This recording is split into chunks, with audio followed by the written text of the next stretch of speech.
You want to talk about paid newsletters really quick? A topic that we've discussed a lot. Yeah, let's do it. But this one is particularly interesting.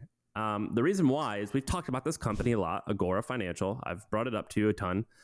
They spun off a couple of their brands and they tried to do a SPAC. And when they tried to do a SPAC, the company that they were SPACing with just like kind of like went down, like dropped like significantly. So there was already a publicly traded company that was going to buy a few Agora brands. The stock went down big time, but that's not that important. What's important is the numbers behind this paid newsletter business. So there's this company called, actually, I don't know what they call this it's a subsidiary of Agora. I think they call it Beacon Hill. It owns 12 different newsletter brands. Collectively, those newsletter brands do, where did I put the number? $550 million in revenue and $200 million in profit. And by the way, that grew 77% over last year. Is that crazy? Now I'm going to tell you all some more numbers. They have 10 million free subscribers. So kind of like The Hustle, that's like they've got 10 million of that. This is even wilder. They have 550,000 people paying them between $1 and $600 for subscribers. Then they have 250,000 people paying them $600 to $5,000. And finally, they have 100,000 people paying them more than $5,000 for a product, for a paid newsletter. And what is in this paid newsletter? Here's where things get way crazier. They have some paid newsletters that cost $35,000.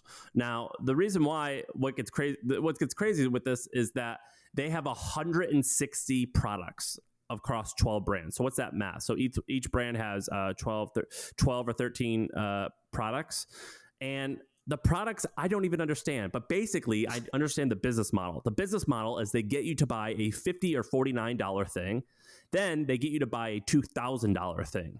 And so they get you to buy that $49 thing, and that $49 thing is like a monthly paid newsletter. Like, it's not significant. Right. I don't understand how they get it to work, and a large percentage of those $49 people buy the $2,000 thing. Okay, so but I feel like so these must be B2B newsletters, right? No, they're not. That's an important part that I left out. Nearly all of this is around, and we'll link to their deck. So they have a whole deck when they it's kind of scammy. So it's a financial and a wellness company, which is kind of weird. They're talking about health and they're talking about wellness. And if you click Agora up there, Sean, under my name, you'll see the deck. Yeah, they say that their target demographic is self-directed investors. What's that mean? Well, I'm going to tell you after looking at the website. It's just a bunch of old, kind of wealthy white people who are probably Republican. And because the reason I think this is they have ads that say like Nancy Pelosi's coming for your guns. You better invest in these 8 stocks. Like they say like crazy shit like that. Right. It's basically the like Motley Fool on, steroids, right? Yes. But I think Motley Fool's ethical. These guys aren't. They also sold a book on how to cure diabetes. But okay, I was going to ask you, why do you think they're unethical? And then you answered my question.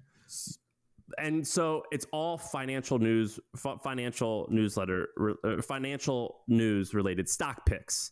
And it's just a crazy story. I've brought this up tons of time. We don't have to spend too much time on it, but it's pretty wild to actually see these numbers. I actually guessed that this is how big they were. Now we have proof.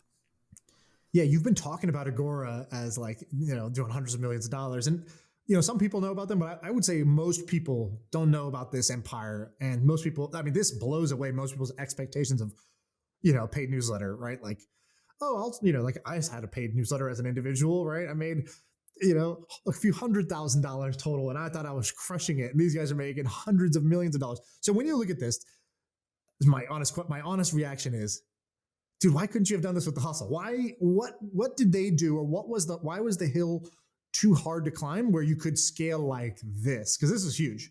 I don't think it was too hard to scale. I think I could have done it.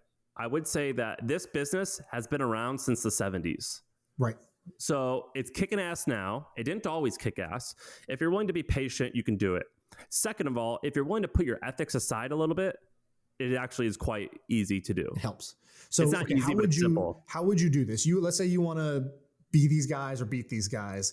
What does, you're Sam, you're probably one of the most well-equipped people in the world to do this. How would you have gone about it? Well, what you have to do is you've got to create multiple brands under one. It's really hard to have one brand and only a couple products make all this money. Right.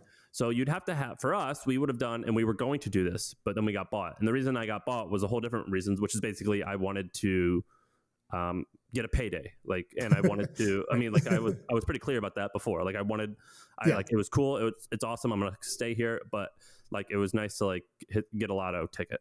But if I wanted to be patient and do it for 50 years, which I kind of do, to be honest, I would have created trends, but for subcategories. And you make the first newsletter, the one that people pay for, only like $49 or $50, and we send you just a couple things a month. And then the second thing is you go to subcategories and you charge thousands of dollars. For example, if there was a newsletter that dissected media companies, I work in the media industry, and you told me it was $4,000 and I also got access to a community, I ain't going to complain about it. Right. I'm in. I'm going to do it. If there's something for digital streaming and that you know that the 5 analysts are smart, Twitch is going to buy that. It's not that like challenging. It's not that hard. Right. And so that's what I would do for multiple industries. And the thing that a lot of newsletter writers do, which I've talked about this plenty of times, and I don't have to talk about too much, is they do one of two things. One, they charge too little. And two, if they charge too little, they don't have a higher end back product. You need a front end and a back end. So you need your cheap thing that gets a lot of people, and then you need your paid thing that gets only a few people, but it makes a lot of money. So you guys at Trends is like, I don't know, 300 something a year. You could have been $49 and then $5,000 would have been a better mix of value if you were optimizing for how do we get this thing as profitable as we can, lucrative as we can. Yeah, and had we not gotten bought, I would have done that. We were about to change it. We were about to make that change. Right. And by the way, what happens to Trends now? People still pay for it, or it's free now? They pay for it. We might lower the price. Before, we were either going to make that the back end or we were going to make that the front end. But we were going to copy this model of a $99 thing and then a $2,000 thing. Yeah.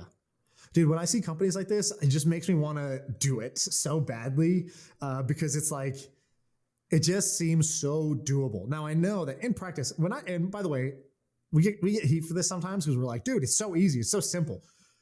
We're talking like relatively, like building a successful business is hard, okay? Like it's not also, just going to instantly happen. We're not saying things are easy. Sometimes we actually do say that word easy. Really what we mean is simple. So like being able to bench 500 pounds, that is simple. Like it's straightforward. What do you do? Here's how you get strong in the bench press. You lift a lot and then you eat a ton. Now that is quite hard to do for 5 years, but that's the steps you take. So it's like simple. And so what we're saying is that this is simple. It is not easy. Actually, I think weight loss is actually a better example because 500 pounds is a hard thing to bench. Weight loss is literally simple, where it's like, hey, you need to eat these, avoid carbs, avoid sugars. You need to eat a little bit less calories than you're burning, and like you should work out regularly. Do kind of whatever. Just try to get an hour a day of break a sweat. If you actually just did those two things and be like, hey, give it like 4 to 5 months, 6 months, boom, you're in great shape. Everybody knows that formula. It is actually simple. Executing it and doing it, having the discipline and having the rigor to like actually stick to it, hard, but it is way easier relatively than becoming a CrossFit champion, right? And so when we're talking about business, the scale is that it's like, it's hard to create the next Facebook. That's really freaking hard. Is it hard to create a paid community? Well, I don't think most people who try it will do it, but it's relatively way easier than creating the next Facebook. So for people that out there that get all sensitive when we call something easy, we're not trying to mislead you. Like, yeah, it's going to take work. Most likely it won't work. It'll take some time, but we're on a scale of 1 to SpaceX. This is more like a 1 than it is a SpaceX. And like, that's a scale for people to think about. I completely agree. And I think like, now let's talk about what makes this hard. The first is that you have to sell your soul a little bit. Now, many people will not be comfortable with this stuff. Sean is pretty comfortable with it. I think I'm comfortable with it, but I think I'm a little bit less comfortable with it. You have to be a face sometimes. Right. You have to say, I'm an expert at X. Pay me money for me to tell you my thoughts. Right. Second, this is off that. So guys like James Altucher, who we've had this podcast, he was ridiculed for doing this with Bitcoin. Everyone made fun of him. He made $60 million doing it, but he still got mocked constantly. And shockingly, most people would actually prefer not to make the money and not get made fun of than they would to make the money and get made fun of. Well, the way I think about it is most people truly will not. They are afraid that they're going to not going to get the money and get mocked, and so they're like, "Fuck it, I won't do it." If you really had a guarantee, I think people would happily trade reputation points for bank points. But well, yeah, and perhaps, but that's a moot point because the fact is that most people don't even want to.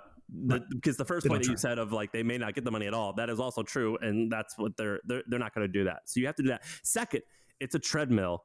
You can't stop. This is a lifetime job. So if you are a content creator, I hired people to do it for me. You 100% can do that, but you actually have to do the work for a little while anyway. So you're going to have to work. And by the way, quick question on hiring, because people ask me this and I have no idea. I'm like, why don't you ask Sam? He's the one who did it. Why are you asking me? They'll be like, dude, the hustle has had amazing talent. Like they talk about Trung, they talk about Steph Smith, they talk about some of the people you guys. Well, me. I mean, right? I mean, I consider you be part of our crew. Me, Trung, Steph, this guy Colby. We've got a bunch of people. So the question is, where the heck did you find these people? So can you give me the 10 seconds on each? Where'd you find Trung? Where'd you find Steph? Where'd you find Colby? Where'd you find all these people? Colby worked at a PR firm where he was doing some copywriting work, and Trung, Eamon, Troy. Did he just apply to you, or you like recognize like, oh, this guy's good? Mutual connection. Friend of a friend said you should talk to this person. Right. Trung came from Eamon Troy, a mutual friend and investor of the hustle. Steph, I found on Twitter because I read her blog. Who else? That's it. I just kind of want to know. And then when you found these people, did you cycle through 30 people who kind of sort of sucked before you found the gems? When we actually sold to HubSpot, they were like, wow, you guys have a lot of churn. I'm like, yeah, but here's what we do. Like, this is actually quite normal in the editorial industry, but you hire a bunch of people and you either fire or there's a mutual, like, all right, we tried it. It wasn't a fit. Right. And that happens a lot. Yeah. And you also what you had to set the tone. I would say that was also a key, right? Because you were writing it originally. And so you saw the trends community. The right people. And you saw the trends community. Like I was the one actually doing all the work. Every day you were posting in that thing. Yeah, and that sets the culture and it attracts like-minded people. I also think that once you find the winners, then you go all in on them. So Trung is what I call he's a made man. Steph, a made woman. Whenever Steph wants to do something, cool, sounds good. What do you need? When other people come to me with an idea, time to negotiate, baby. Time to double it. Time to double that number. Whatever number Sam gave you, time to double it. These guys are all doing great. Whenever if an outside person or if a non-made person comes with an idea, it's why don't you just show me a little MVP and let's just see what people think. If Trung says something, it's all right, yes sir. Right. Yeah, like you're a proven hit maker. So and then the last thing is when we interview them, I always ask about the bottom fourth of the resume, which is like the college classes and all the things that they take, because I want them to like entertain me during the interview. So in the same way that you are really good at storytelling, you have to have other people that are good at storytelling. Right.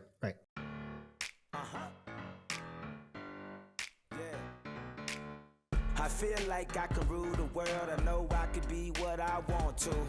I put my all in it like no days off. On the road, let's travel, never looking back.